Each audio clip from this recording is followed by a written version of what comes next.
Allah jama'an kwarai ina cewa wani bayani ne kun ganni ba da na tashi ne kun san Allah alheri ya cimma duk wanda ya tashi da safe ya je yana so ya yi taimako ina duba yanan gizo ne na ce barin duba me yana faru yau sai na ga wani abu mai muhimmanci wanda ya kamata da zan mu tashi ne mu dinga ma juna hakan nan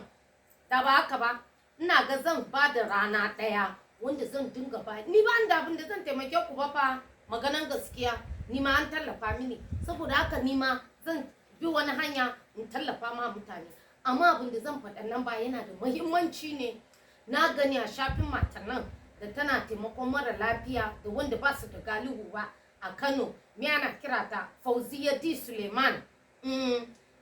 ayasa ya kuri na manta sunan foundation nata tana taimakon wayanda ba su da lafiya ne shine na gani fa da safen nan ta dora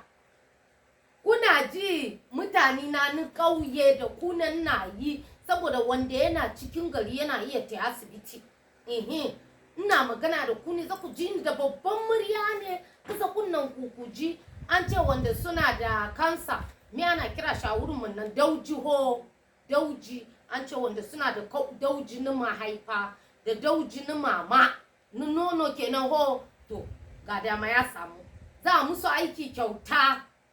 barin sake nanata masu fama da dauji ana kira shi kansa da turanci daujin mama daujin nono da kuma dauji na mahaifa za musu aiki kyauta amma za su kira lamban kuma shine ba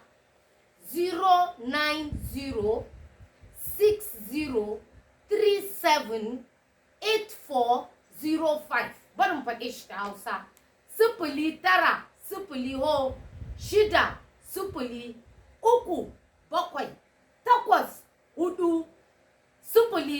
0906038405 don Allah don annabi umma mara lafiya bai gani ba kai da ka gani ya gure ka bashi lamba